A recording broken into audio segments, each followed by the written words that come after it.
तो दोस्तों स्वागत है आपका बिहार न्यूज में। दोस्तों मैं हूं फिरदौस गनी और आप देख रहे हैं केडीवी लाइव। दोस्तों आज हो चुका है 27 सितंबर 2022। तो आज की बिहार की टॉप न्यूज़ लेकर आए हैं आपके लिए। दोस्तों वीडियो स्टार्ट करने से पहले आपसे एक रिक्वेस्ट है, अगर आप नए आए हैं इस चैनल पर तो फिर इस चैनल को सब्सक्राइब करके बेल आइकन को प्रेस कर दीजिए और साथ में वीडियो को लाइक कर दीजिए, अपने दोस्तों के साथ शेयर भी कीजिए। तो चले दोस्तों स्टार्ट करते हैं आज की पूरे बिहार की टॉप न्यूज़। दोस्तों आज बिहार न्यूज में सबसे पहले बात करेंगे कि बिहार की राजधानी पटना से बड़ी खबर सामने आ रही है। ताजा रिपोर्ट्स के मुताबिक आज बिहार के पूर्णिया, अररिया, किशनगंज, कटिहार में भारी बारिश का अलर्ट जारी किया गया है। साथ ही साथ 26 जिलों में वज्रपात की चेतावनी भी जारी की गई है। मौसम विभाग के अनुसार पूर्व पश्चिमी मानसून ट्रफ आज उत्तर पंजाब और उसके आसपास से होते हुए दक्षिण पूर्व बिहार, हरियाणा, उत्तर प्रदेश से होते हुए पूर्व मध्य बंगाल की खाड़ी की ओर गुजर रही है। इसका असर बिहार के कई जिलों में देखने को मिल सकता है। आपको बता दूं कि आज बिहार के 4 जिलों में भारी बारिश होने की संभावना जताई गई है, जबकि 26 जिलों में लोगों को वज्रपात को लेकर के अलर्ट जारी किया गया है।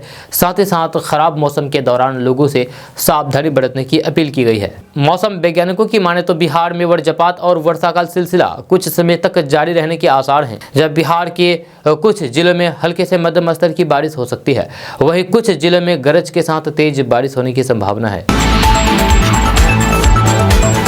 दोस्तों बात करते हैं कि बिहार के कृषि मंत्री सुधाकर सिंह ने बड़ा बयान दिया है। जहां सुधाकर सिंह ने कहा है कि मेरे विभाग के अधिकारी चोर हैं, भ्रष्ट हैं, मेरे अधिकारी भ्रष्टाचारी हैं, 25 से 50 हजार रुपए की वसूली करते हैं, लेकिन जल्द ही सारे अधिकारी ठीक हो जाएंगे। एक वाकया का जिक्र करते हुए उन्होंने कहा है कि एक पेट्रोल पंप पर रात के 10 बजे मापतौल अधिकारी 10 लीटर तेल लिया। पेट्रोल पंप कर्मी ने जब पैसे की मांग किया तो फिर उसने कहा है कि रजिस्टर पर लिख दीजिए। शिकायत मिलते ही संज्ञान लिया। जब मंत्री ने कहा कि वे अधिकारी आज की तारीख में निलंबित हो गया है, लेकिन जब भी वह दिखाई दे तो फिर उसे आप लोग जूते से पीटिएगा। उस भ्रष्ट अधिकारी के बदले में एक ईमानदार अधिकारी आ रहे हैं। कृषि मंत्री ने कहा है कि सब्सिडी नाम की बीमारी को खत्म करनी है, क्योंकि सब्सिडी एक के लिए नहीं बल्कि सभी के लिए आती है। इसका फायदा 1-2 लोग ही उठा पाते हैं। अब सब्सिडी का पैसा बाजार समिति और फिर मंडी बनाने में खर्च किया जाएगा। दोस्तों बात करते हैं कि नीतीश कुमार और लालू प्रसाद यादव कांग्रेस अध्यक्ष सोनिया गांधी से मुलाकात करने के लिए उनके आवास पर पहुंचे थे। जब मुलाकात के बाद नीतीश कुमार ने कहा है कि सोनिया गांधी से बातचीत हुई है, ये सबको पता है कि हम सभी विपक्ष के दल एक साथ एक मंच पर आने की कोशिश कर रहे हैं, देश की उन्नति के लिए काम कर रहे हैं। इन सब पक्षों पर बातें हुई है, मगर अभी कांग्रेस में अभी खुद अध्यक्ष पद के लिए चुनाव होना है, इसके बाद ही सोनिया गांधी कुछ कहेंगी। जब उन्होंने एक सवाल का जवाब देते हुए कहा है कि हम लोग का विचार एकजुट होने का है, इसके बाद ही तय होगा कि कौन कहां होगा। इसे लेकर के आगे भी बैठक होती रहेगी। सोनिया गांधी से मुलाकात के बाद लालू प्रसाद यादव ने नीतीश कुमार के साथ संयुक्त प्रेस वार्ता किया है। संयुक्त प्रेस वार्ता को संबोधित करते हुए आरजेडी सुप्रीमो लालू प्रसाद यादव ने कहा है कि हम दोनों साथ में मिले हैं, भाजपा को हटाना है और देश को बचाना है, इसके लिए सबको साथ में इकट्ठा होना है। सोनिया गांधी ने कहा है कि उनके अध्यक्ष के चुनाव के बाद वे हम सब से मिलकर के एक साथ बात करेंगे। बिहार में जिस तरीके से बीजेपी को विदा किया गया है, उससे देश में काफी अच्छा मैसेज गया है। देश में तानाशाही की सरकार है, विपक्ष के नेताओं को जेल में बंद किया जा रहा है, मगर हम डरने वाले नहीं हैं। देश में किसी समस्या का समाधान नहीं हो रहा है।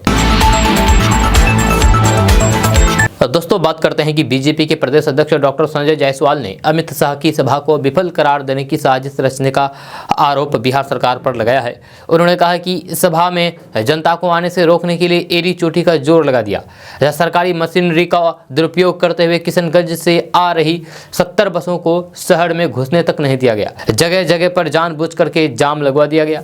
हालात ऐसे थे कि ऐन मौके पर एसपी साहब ने अपना मोबाइल तक बंद कर दिया था, लेकिन जनता ने इनके मंसूबे पर पानी फेर दिया। बिहार सरकार की तमाम कोशिशों के बावजूद भी करीब 2 लाख लोग सभा में जुटे थे, ये कहना है प्रदेश अध्यक्ष का। जी हां, प्रदेश अध्यक्ष डॉक्टर संजय जायसवाल ने कहा है कि पूर्णिया में हुई गृह मंत्री अमित शाह की जन भावना सभा ने सीमांचल में हुई अब तक की सारी सभाओं की सफलता का रिकॉर्ड तोड़ दिया है। जनता का आना ये दिखाता है कि जन भावना भाजपा के साथ है और रबड़ स्टैंप सीएम को बिहार के लोग गद्दी से हटाना चाहते हैं।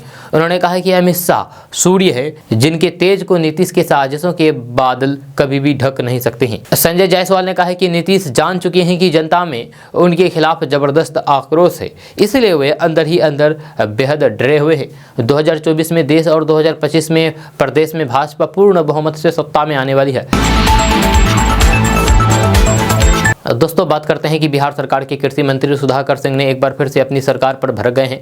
जहां भगवानपुर में उन्होंने एक सभा को संबोधित करते हुए कहा कि किसानों की पीड़ा के साथ अपने को जोड़ते हुए उस पर बोलते हैं तो फिर पटना और दिल्ली में सत्ता में बैठे लोगों की कुर्सी हिलने लग जाती है।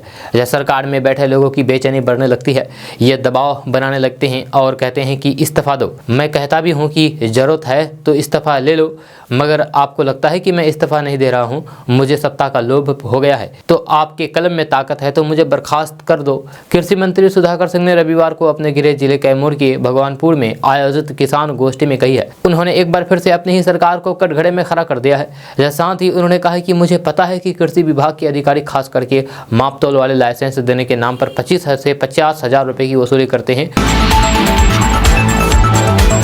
और दोस्तों बात करते हैं कि पटना में डेंगू का प्रकोप बढ़ता जा रहा है। यह सरकारी आंकड़ों के अनुसार भी अब 24 घंटे के भीतर नए 90 से 100 मरीज सामने आए हैं। इससे अनुमान लगाया जा सकता है कि लगभग हर घंटे 4 से 5 नए व्यक्ति को डेंगू के मच्छर डंक मार रहे हैं। जहां महीने के भीतर 667 से अधिक डेंगू के मरीज सामने आ चुके हैं। 3 गुनी रफ्तार से जिले में डेंगू मरीजों की संख्या बढ़ी है। सूत्रों के माने तो निजी अस्पतालों को अगर मिला दिया जाए तो फिर आंकड़ा हर दिन का 130 से 150 करीब पहुंच जाएगा। यहाँ तक कि कुछ निजी अस्पताल में 2 से 3 मरीजों की जान जा चुकी है, लेकिन सरकारी आंकड़े में इसे दर्ज नहीं किया गया है। सरकार का कहना है कि शहर के प्राइवेट अस्पताल में वर्तमान में गंभीर मरीज भर्ती हैं। यहाँ ब्लड में प्लेटलेट्स की कमी के कारण कुछ ऐसे भी मरीज हैं जो multiple organ failure haemorrhagic dengue की स्थिति में पहुंच रहे हैं। डेंगू के ऐसे मरीजों में शॉक सिंड्रोम का स्थिति सामने आई है। इधर तमाम निजी अस्पतालों और पैथोलॉजी केंद्रों से डेंगू मलेरिया की रिपोर्ट स्वास्थ्य विभाग तक नहीं पहुंच रही है। बीमारी की रोकथाम के लिए स्वास्थ्य विभाग द्वारा अभियान चलाया जा रहा है।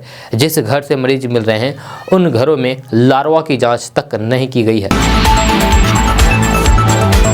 और दोस्तों अगर आप शिक्षक हैं या फिर अभिभावक हैं जो अपने बच्चों को स्कूल में पढ़ाने के लिए भेजते हैं तो ये खबर आपके लिए है। जी हाँ, चलिए बात करते हैं विस्तार से कि आपके लिए ये खबर आखिर है क्या। तो अब आप बच्चों पर हाथ नहीं उठा सकते हैं। जी हाँ, ये हम टीचर को बोल रहे हैं, खास करके स्कूली बच्चों पर जब उनके शिक्षक उन्हें पढ़ा रहे होते हैं। जहाँ आजकल कई शिक्षकों की शिकायत मिलती है कि उन्होंने किसी बच्चे को इतना पीटा है कि उसके कान के पर्दे फट गए, इतना पीटा है कि उसकी तबीयत बिगड़ गई या फिर उनके शरीर में से कोई तकलीफ उभर आई है। शिक्षकों का ऐसा व्यवहार न केवल दुखद है बल्कि बेहद चिंताजनक भी है। जिन शिक्षकों की पहली जिम्मेदारी छात्रों के चरित्र निर्माण की थी उन्हें छात्रों के जीवन का निर्माता कहा जाता है। जहाँ उनका इस तरह का स्वभाव हमारी गुरु परंपरा पर सवाल खड़ा करता है। दरअसल कोविड काल के बाद शिक्षकों का अपने छात्रों के प्रति रवैया बदला है। जहाँ उनमें पहले की तुलना में अब छात्रों के प्रति गुस्सा और हिंसात्मक व्यवहार ज़्यादा देखने को लगा है। जबकि विशेषज्ञों ने इस बात को बार बार दोहराया है कि आज के दौर में बच्चों को पीटने से ज़्यादा उन्हें समझाने की जरूरत है। जहाँ एक शिक्षक को बच्चों के साथ कैसा व्यवहार करना चाहिए इसे लेकर भी कई प्रयास हुए हैं और कानूनी रूप से तो बच्चों को शारीरिक या फिर मानसिक दंड देना अपराध है। इसके दोषियों को कड़ी सजा हो सकती है। इसके बावजूद भी शिक्षकों का छात्रों के प्रति रूप बदलता ही जा रहा है। कहते हैं कि पूरी दुनिया के 70 से ज्यादा देशों में बच्चों पर किसी तरीके की पिटाई को प्रतिबंधित कर दिया गया है, मगर भारत में आज भी बात बात में बच्चों की पिटाई कर दी जाती है। भारत में इस तरह की कई घटनाएं हो चुकी है जहां पिटाई की वजह से बच्चों को शारीरिक नुकसान उठाना पड़ा है या फिर जान ही गंवानी पड़ी है। पिछले कुछ साल की घटनाओं पर गौर करें तो फिर इस पर बहुत कुछ बवाल मच चुका है। आजकल बच्चों को पीटते कई वीडियो वायरल होते हैं जिसे देखते ही आप सिहर उठते हैं। दोस्तों बिहार विद्यालय परीक्षा समिति ने मैट्रिक और इंटर वार्षिक परीक्षा 2023 की परीक्षा फॉर्म भरने की तिथि बढ़ा दी है। अब मैट्रिक परीक्षा फॉर्म भरने की तिथि 8 अक्टूबर तक होगी। इससे पहले इसकी अंतिम तिथि बीते 25 सितंबर तक ही थी। परीक्षा फॉर्म भरने की तिथि बढ़ाए जाने के बाद अब जो छात्र भरने से चूक गए हैं वे भी अपना फॉर्म भर सकते हैं। बस स्टूडेंट अपने स्कूल और कॉलेज जाकर के ऑनलाइन फॉर्म 8 अक्टूबर तक जमा कर सकते हैं। परीक्षा फॉर्म भरने की तिथि बढ़ाने के साथ ही रजिस्ट्रेशन शुल्क जमा नहीं करवाने वाले स्टूडेंट को भी 8 अक्टूबर तक शुल्क जमा कर सकते हैं। जिस स्टूडेंट का रजिस्ट्रेशन या फिर परीक्षा फॉर्म शुल्क जमा नहीं होगा उनका एडमिट कार्ड जारी नहीं किया जाएगा, ये बात आप ध्यान रखिएगा। इसके साथ ही BSEB ने यानी कि बिहार स्कूल एग्जामिनेशन बोर्ड ने सभी स्कूल और कॉलेजों को निर्देश दिया है कि अगर किसी स्टूडेंट के रजिस्ट्रेशन कार्ड में किसी प्रकार की गड़बड़ी होती है तो फिर उसे ऑनलाइन सुधार कर सकते हैं। दोस्तों बात करते हैं कि अवैध खनन के खिलाफ पटना जिला प्रशासन ने रविवार को बड़ा अभियान चलाया है। जब पटना जिलाधिकारी के निर्देश पर जिला खनन विभाग एवं एसटीएफ की टीम ने जिले के मनेर एवं बिहेटा थाना इलाके के बालू घाटों पर छापेमारी की। इस अवैध खनन में लगे कई पॉकलेन मशीन को खनन विभाग ने जब्त कर लिया है। आपको बता दूं कि बिहार सरकार ने बालू खनन पर पूरी तरीके से रोक लगा रखी है। इसके बाद भी अवैध तरीके से बालू का खनन लगातार जारी है। साथ ही किसानों के जमीन से अवैध खनन हो रहे हैं। इसको लेकर के क्षेत्र के किसानों ने पटना जिलाधिकारी से शिकायत की थी। किसानों की शिकायत के आधार पर जिलाधिकारी के निर्देश पर एसटीएफ और जिला खनन विभाग की टीम ने कार्रवाई शुरू कर दी है। दोस्तों दुनिया के जिन देशों के बारे में अभी हम आपको बताने जा रहे हैं, वहां पर 76 दिन तक सूरज नहीं डूबता है, यानी कि 76 दिन तक रात नहीं होती है। जी हाँ, सिर्फ दिन ही रहती है 76 दिन तक। तो आप सोच रहे होंगे कि आखिर वो कौन सा देश है, कौन सी ऐसी जगह है जहां पर रात नहीं होती है 76 दिन तक। तो चलिए बात करते हैं, जानते हैं कि आखिर वो कौन सा देश है। तो बात करते हैं कि दुनिया के ऊपरी छोर पर यानी कि आर्कटिक सर्किल में एक ऐसा देश है जहां पर 2 महीने के लिए सूरज सोता नहीं है, मतलब ढलता नहीं है और दिन ही रहता है। रात के 12 बजे भी वहां दिन ही रहता है। इसलिए इस देश को लैंड ऑफ मिडनाइट सन भी कहते हैं। हैरान हुए ना आप ये जानकर? तो क्या इस देश के लोग 2 महीने सोते नहीं हैं क्या? ये आपका सवाल हो सकता है। दिन और रात का पता कैसे चलता है, ये भी आपका सवाल हो सकता है। तो बात करते हैं कि इस देश का नाम है नॉर्वे। मई से लेकर के जुलाई के बीच करीब 76 दिनों तक सूरज यहाँ पर ढलता नहीं है। असल में नॉर्वे धरती की ऐसी जगह पर स्थित है जो पृथ्वी के उत्तरी ध्रुव के पास है। धरती पर अपनी धुरी पर घूमती है, तब सूरज के विपरीत दिशा वाले हिस्से में अंधेरा होता है, लेकिन नॉर्वे के किनारे किनारे से अंधेरा निकल जाता है, लेकिन सिर्फ इन 2 महीनों में ही। ऐसा नहीं है कि सिर्फ नॉर्वे ही एक लौता देश है जहां पर ऐसा होता है, बल्कि आर्कटिक सर्किल में नॉर्वे, फिनलैंड, स्वीडन, कनाडा का नूनाउत, आइसलैंड और अलास्का का बरो में भी ऐसा होता है। या सिर्फ नॉर्वे ऐसा देश है जहां पर 2 महीने सूरज ढलता ही नहीं है। या समुद्र के किनारे अगर आप खड़े होकर के देखेंगे तो फिर सूरज आपको शिक्षित पर टिका हुआ दिखाई देगा। जून में अधिकतम 40 मिनट की रात होती है। मई महीने से जुलाई तक नॉर्वे में दिन 20 घंटे का होता है, यानी कि सूरज की रोशनी रहती है। लेकिन इसके बाद परिस्थिति बदल जाती है। नॉर्वे में नवंबर, दिसंबर और जनवरी में पूरी तरीके से अंधेरा रहता है। इन 3 महीनों में सूरज निकलता ही नहीं है, पूरी तरीके से घुप अंधेरा रहता है। जब मई में जुलाई के बीच नॉर्वे के जिन इलाकों में सूरज एकदम नहीं ढलता है या फिर रोशनी पूरी समय बनी रहती है, वह है उत्तरी नॉर्वे का हेल्जेलैंड।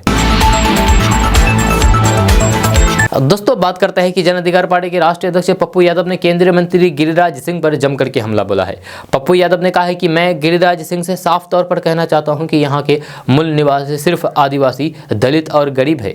लंबी लंबी बातें करने वाले कोई भी लोग भारतीय नहीं है। उन्होंने गिरिराज सिंह को घुसपैठक बता दिया है। पप्पू यादव ने कहा है कि गिरिराज सिंह भारत में केवल घुसपैठी है, इसके अलावा उनका कोई रोल यहाँ पर नहीं है। ये बीजेपी में अनुकंपा पर केवल इसलिए जी रहे हैं क्योंकि उन्होंने हिंदू मुसलमान बांग्लादेश दंगा भड़काने और गाली गलौज में महारत हासिल कर रखा है। बिना बोले उनकी दुकान कैसे चलेगी? पप्पू यादव ने कहा है कि गिरिराज सिंह में कोई गुण है ही नहीं, ये तो घुसपैठिया है। गिरिराज सिंह घुसपैठिया है, ये कहना है पप्पू यादव का।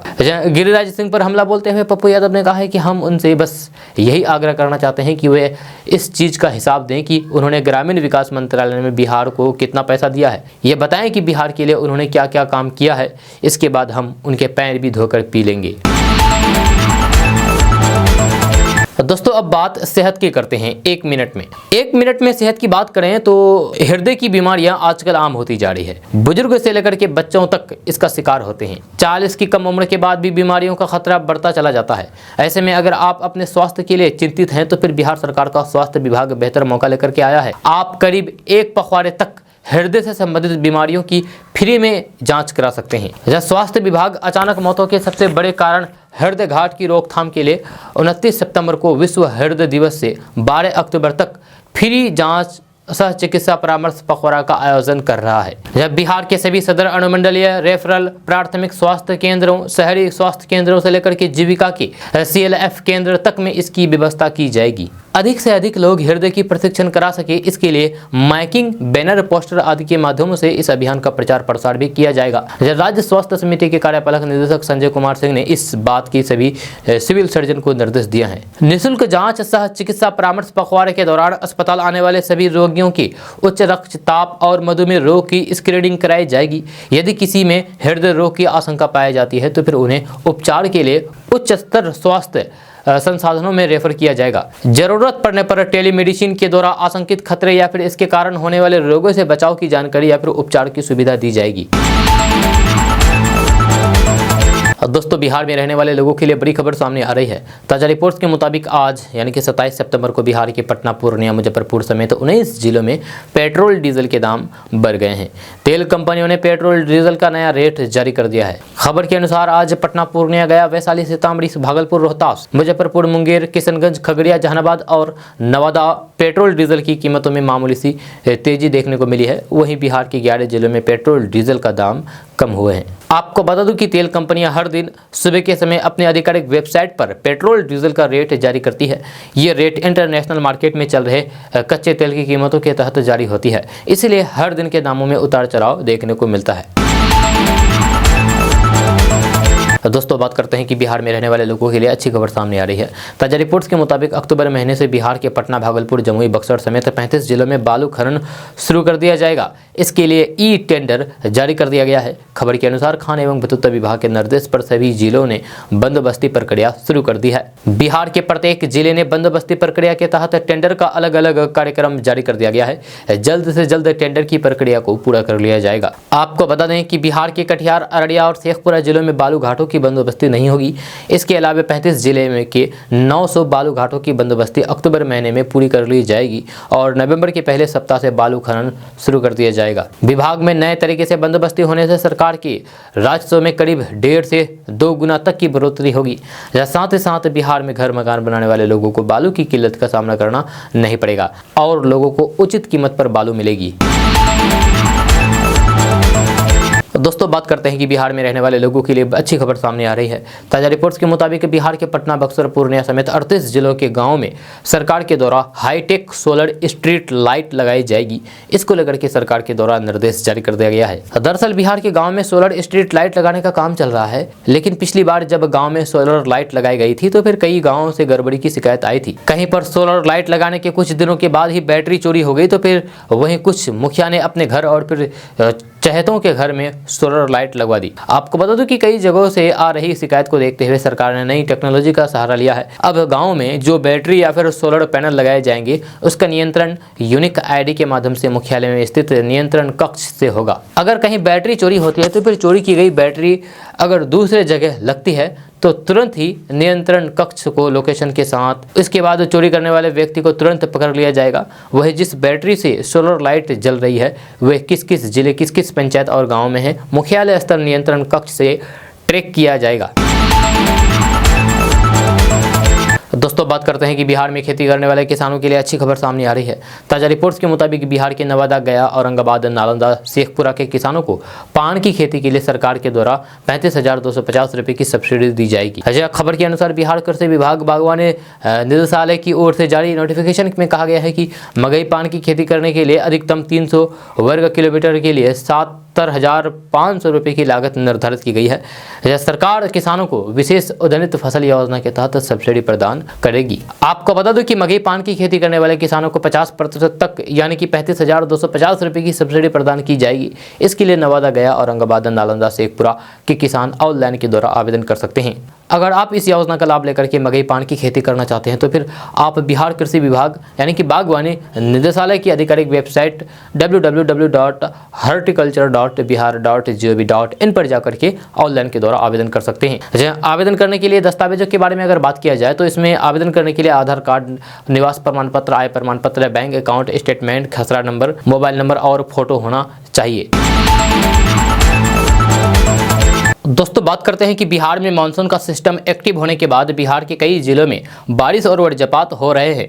जब ताजा रिपोर्ट्स के अनुसार मुजफ्फरपुर, सीतामढ़ी, गोपालगंज समेत 5 जिलों में ठनका गिरने से 6 लोगों की जान गई है। खबर के अनुसार गोपालगंज जिले में वज्रपात की चपेट में आने से NHAI के चालक समेत 2 लोगों की जान गई है, जबकि बिहार के खगड़िया, वैशाली, समस्तीपुर और मुजफ्फरपुर के एक व्यक्ति की जान ठनका गिरने की वजह से चली गई है। दोस्तों बात करते हैं कि बिहार की खेती करने वाले किसानों के लिए अच्छी खबर सामने आ रही है। ताजा रिपोर्ट्स के मुताबिक बिहार के पटना, बक्सर, भागलपुर समेत सभी जिलों के किसानों को सरकार के द्वारा 50% का अनुदान दिया जाएगा। इसको लेकर के दिशा निर्देश जारी कर दिया गया है। खबर के अनुसार प्रधानमंत्री कृषि सिंचाई योजना के अंतर्गत ड्रिप सिंचाई अपनाने वाले सभी कृषकों को मल्चिंग विधि से खेती पर सरकार के द्वारा 50% अनुदान दिया जाएगा। इसका लाभ उठाने के लिए बिहार के किसान आवेदन कर सकते हैं। आपको बता दें कि बिहार के अलग अलग जिलों में अभी तक कई किसानों को इस योजना का लाभ मिल चुका है और किसानों को लगातार इस योजना से जुड़ करके ड्रिप सिंचाई की अपनाने के लिए प्रेरित किया जा रहा है ताकि किसान इसका लाभ उठा सके। ड्रिप सिंचाई पर सब्सिडी का लाभ लेने के लिए किसान बिहार कृषि विभाग की ऑफिशियल वेबसाइट www.horticulture.bihar.gov.in पर ऑनलाइन के द्वारा आवेदन कर सकते हैं। वहीं इस योजना से जुड़ने के लिए जिले के सहायक निदेशक उद्यान से भी संपर्क कर सकते हैं। दोस्तों बात करते हैं कि बिहार में शिक्षक बनने की चाहत रखने वाले युवाओं के लिए अच्छी खबर सामने आ रही है। ताजा रिपोर्ट्स के मुताबिक बिहार के पटना, भागलपुर समेत सभी जिलों में 7वें चरण की शिक्षक बहाली शुरू होने वाली है। इसको लेकर के विभाग के स्तर पर तैयारियां शुरू करने जा रही है। खबर के अनुसार बिहार के मुख्यमंत्री नीतीश कुमार ने शुक्रवार को शिक्षा विभाग की समीक्षा बैठक में अधिकारियों को निर्देश दिया है कि बिहार में शिक्षकों की खाली पड़े पदों को जल्द से जल्द भरा जाए। सीएम नीतीश कुमार के इस आदेश से तो साफ हो गया है कि बिहार में टीचरों की भर्ती प्रक्रिया जल्द शुरू होगी। आपको बता दूं कि 6 चरण में शिक्षकों की नियुक्ति के बाद भी बिहार में टीचर के करीब 1.5 लाख पद खाली हैं। विभाग ने सभी जिलों से इसकी पूरी जानकारी देने के लिए कहा है। जल्द ही खाली पड़े पदों की सूची जारी किया जा सकता है। मुख्यमंत्री नीतीश कुमार ने अधिकारियों को निर्देश दिया है बिहार के सभी सरकारी माध्यमिक एवं उच्च माध्यमिक विद्यालय में विषयवार खाली पड़े पदों के अनुसार टीचरों की बहाली करें और जल्द से जल्द सभी खाली पड़े पदों को भरें। दोस्तों बात करते हैं कि बिहार में स्नातक की परीक्षा पास करने वाली लड़कियों के लिए बड़ी खुशखबरी आई है। सरकार उनके बैंक खाते में जल्द ही बड़ी रकम डालने वाली है। जहां बिहार के विभिन्न विश्वविद्यालयों से स्नातक पास छात्रों को प्रोत्साहन राशि जल्द मिलेगी। उच्च शिक्षा निदेशालय ने पोर्टल पर छात्रों से आवेदन लेने की व्यवस्था की है। जहां पोर्टल पर ही प्राप्त आवेदनों का सत्यापन होगा और उसके आधार पर प्रोत्साहन राशि उपलब्ध कराई जाएगी। इसके लिए शिक्षा विभाग ने 32 करोड़ 14 लाख रुपए आवंटित किया है। ऑनलाइन आवेदन करने के लिए एक पोर्टल भी उपलब्ध कराया गया है जिसमें कॉलम दिया गया है। और दोस्तों बात करते हैं कि बिहार के मुख्यमंत्री नीतीश कुमार की जनता दरबार पर अब सियासत शुरू हो गई है। यह सियासी हलचल के बीच जेडीयू ने बीजेपी के प्रदेश अध्यक्ष डॉक्टर संजय जायसवाल पर जमकर के हमला बोला है। डॉक्टर संजय जायसवाल के बयान पर पलटवार करते हुए जेडीयू प्रवक्ता अभिषेक झा ने कहा कि बिहार में सत्ता जाने के बाद से बीजेपी के प्रदेश अध्यक्ष डॉक्टर संजय जायसवाल राजनीतिक रूप से दिवालिया हो चुकी हैं, इसलिए वे अनर्गल बयान दे रहे हैं। अभिषेक झा ने कहा है कि संजय जायसवाल जनता दरबार पर सवाल उठा रहे हैं। उन्हें इस बात की जानकारी होनी चाहिए कि देश के स्तर पर जनता दरबार का मॉडल पहली बार नीतीश कुमार ने स्थापित किया है, जब वे जनता से सीधे संवाद करके उनकी शिकायत दूर करते हैं। इसलिए भारतीय जनता पार्टी के नेताओं के पेट में दर्द होता है। जेडीयू प्रवक्ता ने डॉक्टर संजय जायसवाल को खुली चुनौती दी है कि अपने एक भी नेता या फिर मुख्यमंत्री का नाम बताएं जो नीतीश कुमार जैसे लोकप्रिय हैं। यही वजह है कि नीतीश कुमार को जनता पसंद करती है और वे सालों से बिहार पर राज कर रहे हैं। उन्होंने कहा कि जंगल राज की बात करने वाला संजय जायसवाल को याद होना चाहिए कि एक बार बीजेपी से टिकट न मिलने के बाद वे आरजेडी में चले गए थे और वहां प्रखंड अध्यक्ष थे। जहां चुनाव लड़ने के बाद केवल उन्हें 5-6 हजार वोट मिले थे और वे अपनी जमानत तक नहीं बचा पाए थे। अपने इतिहास को भले ही वे भूल जाए, लेकिन जनता उनका असली चेहरा अच्छे से पहचानती है।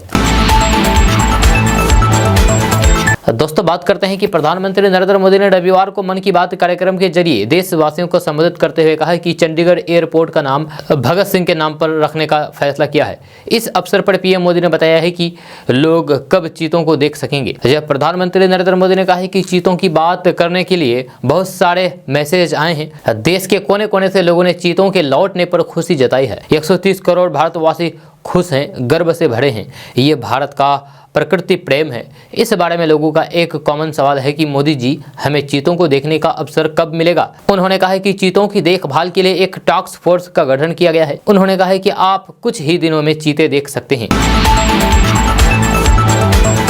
दोस्तों बात करते हैं कि बिहार का सीएम बनने के सवाल पर सोनू सूद ने कहा है कि इतनी बड़ी जिम्मेदारी मत दो। यानी कि सोनू सूद से सवाल किया गया है कि क्या आप बिहार का मुख्यमंत्री बनना चाहेंगे, क्योंकि आपके लिए हर तरफ ये सवाल है कि सोनू सूद को बिहार का मुख्यमंत्री बना दिया जाए। इसके जवाब में सोनू सूद ने कहा कि इतनी बड़ी जिम्मेदारी मुझे मत दीजिए, या किसी की मदद करने के लिए राजनीति में आने की जरूरत नहीं है। आपको बता दूं कि अभिनेता सोनू सूद की राजनीति में आने की अक्सर अटकलें लगाई जाती है। लोगों की मदद करता देख करके कोई यही सवाल करता है कि वे राजनीति में कब आ रहे हैं। जब कुछ दिन पहले पटना गए सोनू सूद से बिहार की मीडिया ने उनसे यही सवाल पहले पूछा कि क्या वह बिहार का मुख्यमंत्री बनना चाहेंगे। इस सवाल को सुनकर के सोनू सूद तो पहले हंसे, फिर उन्होंने जवाब देते हुए कहा कि किसी की मदद करने के लिए राजनीति में आने की जरूरत नहीं है, लेकिन वह बहुत कमाल का क्षेत्र है। जब बीते गुरुवार को सोनू सूद बिहार के बेरिया में स्थित ज्ञान स्थली हाई स्कूल पहुंचे थे, जहां उन्हें प्रबंध की ओर से गरीब और मेधावी छात्रों के शिक्षा में सहयोग के लिए उन्हें सम्मानित किया गया था।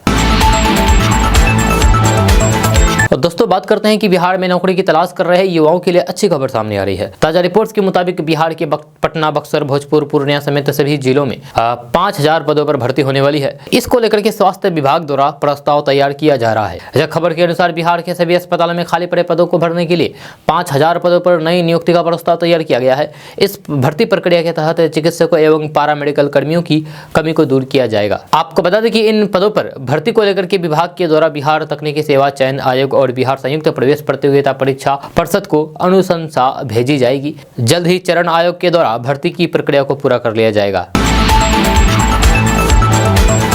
दोस्तों बात करते हैं कि अपनी भारत जोड़ो यात्रा के दौरान राहुल गांधी ने पीएम मोदी पर तीखा हमला बोला है। जहां राहुल गांधी ने महंगाई और बेरोजगारी को लेकर के मोदी सरकार पर निशाना साधा है। राहुल गांधी ने कहा है कि पीएम मोदी कहते हैं कि मैंने 70 साल में क्या किया। बिल्कुल सही पीएम मोदी जी, लेकिन मैंने 70 सालों में बेरोजगारी का यह स्तर आज तक कभी नहीं देखा था। जितनी महंगाई आपने बढ़ाई है, 70 सालों में इतनी महंगाई कभी नहीं हुई है। विशाल जनसभा को संबोधित करते हुए राहुल गांधी ने कहा है कि यूपीए के समय में एक गैस सिलेंडर की कीमत करीब 400 रुपए थी। पीएम अपने भाषणों में 400 रुपए के गैस सिलेंडर की शिकायत करते थे। जब यूपीए सरकार की महंगाई को लेकर के आलोचना करते थे, लेकिन आज वे 1100 रुपए गैस सिलेंडर के बारे में एक शब्द भी नहीं बोल रहे हैं। उन्होंने कहा है कि सरकार ने पेट्रोल और डीजल की कीमतें बढ़ाई है। हर दिन आपकी जेब से अधिक पैसे निकाला जाता है और आपकी जेब से निकाला गया सारा पैसा भारत के 3-4 सबसे अमीर व्यापारियों की जेब में जा रहा है। राहुल गांधी ने कहा है कि ये देश छोटे और मध्यम व्यापारियों के लिए नहीं चलाया जाता है, ये मजदूर के लिए नहीं चलाया जाता है, ये किसानों के लिए नहीं चलाया जाता है, ये युवाओं के लिए नहीं चलाया जाता है, बल्कि भारत के 5-6 सबसे अमीर लोगों के हित के लिए चलाया जाता है। जब वे अपनी इच्छा अनुसार किसी भी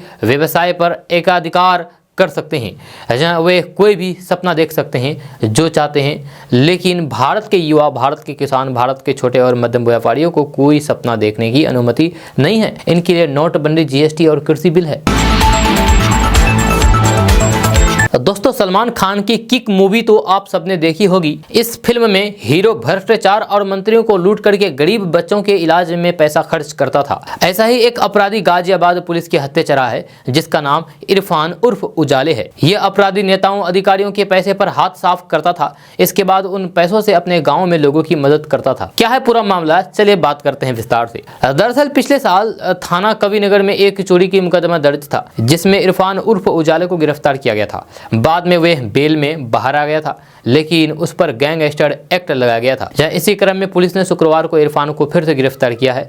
पूछताछ में आरोपी ने बताया है कि उसकी पत्नी बिहार के एक जिले में नगर पंचायत अध्यक्ष हैं। वे अलग अलग राज्यों में चोरी किया करता था। वह उन जगहों को अपना निशाना बनाता था जहां ब्लैक मनी होती थी। इसके लिए वे नेताओं और अधिकारियों के घर पर रखे गए पैसों पर अपना हाथ साफ करता था। दरअसल उजाले का मानना था कि अधिकारियों और नेताओं के यहाँ काफी ब्लैक मनी की जाती है, ब्लैक मनी मिलती है, जिसकी वे पुलिस में शिकायत भी नहीं करेंगे। आरोपी नेताओं और अधिकारियों के यहाँ चुराए गए पैसों से वे अपने गांव के लोगों की जन सेवा करता था। जहाँ चोरी किए गए पैसों से उसने गांव में रोड बनवाई, जहाँ सोलर लाइट लगवाए, पीने के पानी के लिए हेड पंप लगवाया। इसके अलावा गरीब परिवार की लड़कियों को शादी कराता था। जब पुलिस के मुताबिक इरफान उर्फ उजाले ने पंजाब, गोवा, हैदराबाद, केरल, यूपी समेत कई राज्यों के अलग अलग हिस्सों में चोरी की है। उस पर अलग अलग राज्यों में चोरी के लगभग 26 मुकदमे दर्ज हैं। इरफान उर्फ उजाले को इलाके के लोग रॉबिन हुड भी कहते हैं। जब पुलिस के मुताबिक उजाले लग्जरी गाड़ियों से जाकर के घरों में बड़ी चोरियां करता था, फिर चोरी के सामान या फिर पैसों को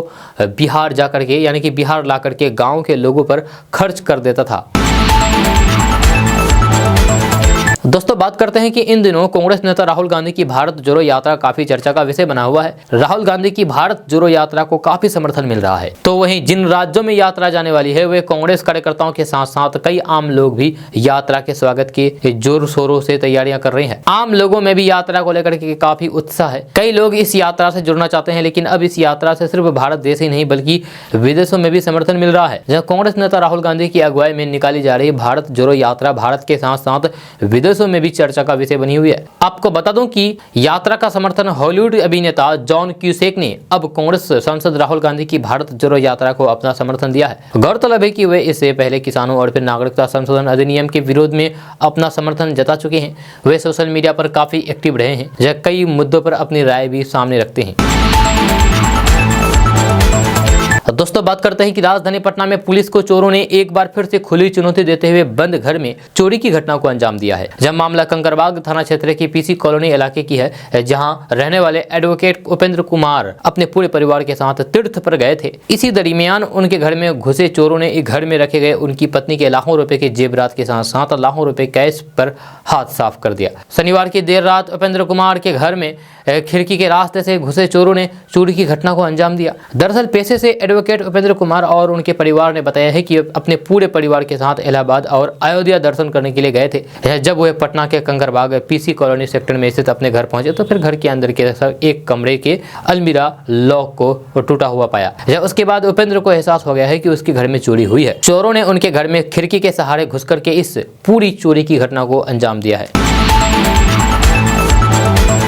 दोस्तों बात करते हैं कि देश की आज़ादी के 74 साल पूरा होने के बाद किसी गांव में अगर पहली सरकारी नौकरी मिलती है तो पूरे गांव में खुशी मनाई जाती है। ऐसा सुनकर के कुछ लोगों को आश्चर्य हो सकता है, पर हकीकत में देश में हजारों ऐसे गांव हैं जहां आज तक एक भी युवक को सरकारी नौकरी नहीं मिली है। यही वजह है कि पहली नौकरी मिलने के बाद परिवार के साथ साथ पूरे गाँव के लोग उत्साहित होते हैं। जहाँ इस कड़ी में बिहार के मुजफ्फरपुर जिले के कटरा प्रखंड के शिवदासपुर पंचायत के सोहागपुर गाँव को लिया जा सकता है। आज़ादी के 74 साल पूरा होने पर भी पूरे गांव में किसी को सरकारी नौकरी अभी तक नसीब नहीं हो पाई थी, लेकिन राकेश कुमार ने सरकारी शिक्षक बनकर के पहली सरकारी नौकरी करने वाले युवक का नाम गांव के रिकॉर्ड में दर्ज करवा लिया है। राकेश की नियुक्ति जिले के तुर्की के प्राथमिक विद्यालय बरकुरुआ में हुई है। इस नौकरी से राकेश के परिवार वालों के साथ साथ पूरे गाँव के अन्य परिवार के लोग भी खुश हैं। अब कहा जा रहा है कि राकेश के बाद दूसरे युवक को भी नौकरी मिल सकती है। दरअसल ये सोहागपुर गाँव लगभग 2000 लोगों की आबादी वाला है, लेकिन आज तक किसी को सरकारी सेवक बनने की सफलता हाथ नहीं लगी थी।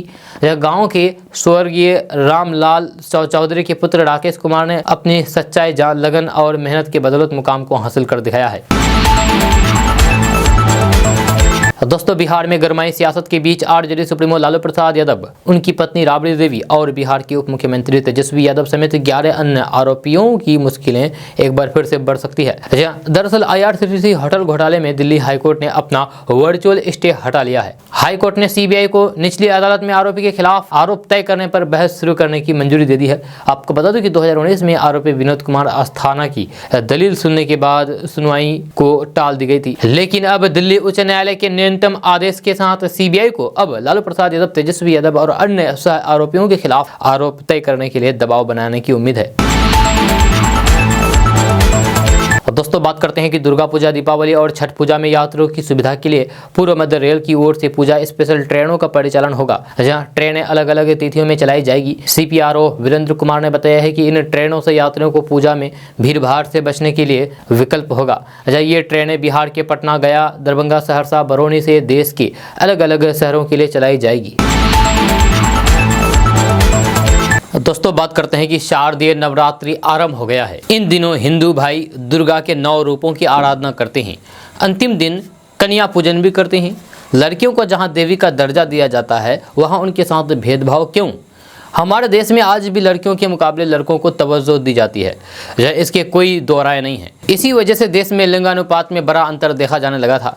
हालांकि मोदी सरकार की बेटी बचाओ और बेटी पढ़ाओ जैसे अभियानों से लोग बेटी बचाने यानी कि भ्रूण हत्या में कमी तो आने लगे हैं। जिसकी तस्दीक आंकड़े करते हैं। लेकिन बेटियों को पढ़ाने के मामले में अब भी स्थिति चिंताजनक है। लोग भले ही लड़कों और लड़कियों के बीच समानता की बात करें, लेकिन सच्चाई किसी से छिपी हुई नहीं है। आज भी ज़्यादातर माता पिता अपने बेटे को तो प्राइवेट स्कूल में पढ़ाना चाहते हैं, लेकिन लड़कियों को नहीं। जहाँ unified district information system for education 2020-21 के एक आंकड़े के मुताबिक देश में इस दौरान 5 करोड़ 32 लाख छात्रों का एडमिशन प्राइवेट स्कूलों में हुआ। जब वहीं छात्रों की बात करें तो फिर ये संख्या 4 करोड़ 19 लाख है। सरकारी स्कूलों में 6 करोड़ 63 लाख छात्रों का दाखिला और फिर छात्रों की संख्या 6 करोड़ 85 लाख है। दोस्तों बात करते हैं कि बिहार में चल रहे नगर निकाय चुनाव में बॉलीवुड अभिनेता मनोज वाजपेयी और पंकज त्रिपाठी वोटर को जागरूक करते हुए नजर आएंगे। इसके लिए राज्य निर्वाचन आयोग ने नगर निकाय चुनाव के लिए उन्हें ब्रांड एम्बेसडर मनोनीत किया है। आपको बता दें कि अभिनेता मनोज वाजपेयी बिहार के पश्चिमी चंपारण के रहने वाले हैं और पंकज त्रिपाठी बिहार के ही गोपालगंज के रहने वाले हैं। दोनों ने कई हिट फिल्मों और फिर सीरियल में काम किया है। इस बार दोनों को निर्वाचन आयोग ने निकाय चुनाव के लिए ब्रांड एम्बेसडर मनोनीत किया है। ये दोनों कलाकार निकाय चुनाव के तहत ज़्यादा से ज़्यादा वोटिंग के लिए मतदाताओं को जागरूक करेंगे। जब बिहार में नगर निकाय के पहले चरण का मतदान 10 अक्टूबर और दूसरे चरण का मतदान 20 अक्टूबर को होने वाला है। आपको बता दूं कि मनोज वाजपेयी ने पिछले दिनों लालू प्रसाद यादव से उनके पटना में स्थित आवास पर जाकर के मुलाकात की थी। इसके बाद मनोज वाजपेयी की राजनीति में आने की संभावना जताने लगी थी।